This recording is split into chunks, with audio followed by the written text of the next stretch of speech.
वक्त कैसे बदलता है, इसका ताज़ा उदाहरण संसद के दोनों सदनों से महिला आरक्षण विधेयक पारित होना है।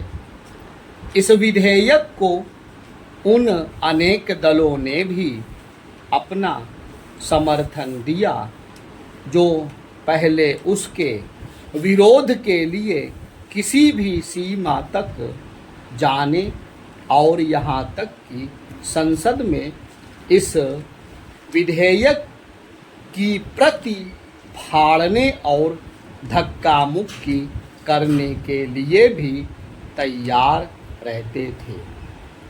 ऐसे दलों ने यह मांग तो की कि इस विधेयक को शीघ्र लागू किया जाए और उसमें अन्य पिछड़ा वर्ग यानी ओबीसी महिलाओं को भी शामिल किया जाए, लेकिन उसका विरोध करने का साहस नहीं जुटा सके। ऐसे दलों में वह कांग्रेस भी शामिल है जिसने मंडल आयोग की रपट लागू होने का विरोध किया था। इस बार कांग्रेस समेत अन्य दलों को यह समझ आ गया था कि इस विधेयक का विरोध करने का मतलब होगा महिलाओं की नाराजगी मोल लेना। महिला वोटर की नाराजगी के भय ने ही इस विधेयक की नैया पार की। महिला आरक्षण में अनुसूचित जाति जनजाति की तरह ओबीसी को भी शामिल करने समेत अन्य अनेक मांगों पर गृह मंत्री अमित शाह ने संसद में यह कहा तो कि यदि कुछ अधूरा है तो कल उसे सुधार लेंगे, लेकिन यह तय नहीं कि ऐसा कब होगा। ओबीसी को महिला आरक्षण के दायरे से बाहर रखने का कारण यह है कि संविधान में इसकी व्यवस्था नहीं है। निसंदेह ऐसा ही है, लेकिन क्या संविधान के प्राविधान पत्थर की लकीर हैं?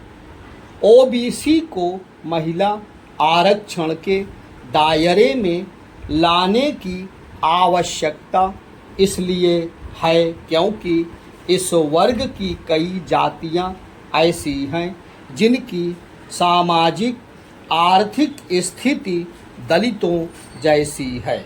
इसी कारण ओबीसी की अनेक जातियां खुद को अनुसूचित जाति या जनजाति का दर्जा देने की मांग करती रहती हैं। पिछले कुछ समय से झारखंड, ओडिशा और बंगाल के कुड़मी जाति के संगठन स्वयं को अनुसूचित जाति का दर्जा देने की मांग को लेकर आंदोलन कर रहे हैं। यदि ओबीसी को महिला आरक्षण के दायरे में ले आया जाता है तो अल्पसंख्यकों और विशेष रूप से मुस्लिम समाज की पिछड़ी जातियों यानी पसमानदा मुस्लिम महिलाओं को उसका लाभ स्वतः मिल जाएगा। जब तक ओबीसी महिलाएं महिला आरक्षण के दायरे में नहीं आती, तब तक विभिन्न दल इस वर्ग की महिलाओं को एक निश्चित प्रतिशत में चुनाव मैदान में उतार सकते हैं।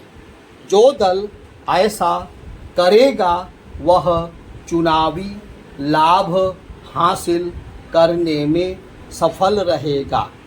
जब महिलाओं की राजनीति में भागीदारी बढ़ेगी तो उसका सकारात्मक असर शासन प्रशासन के साथ उन लड़कियों युवतियों पर भी पड़ेगा जो राजनीति में आने की इच्छुक नहीं।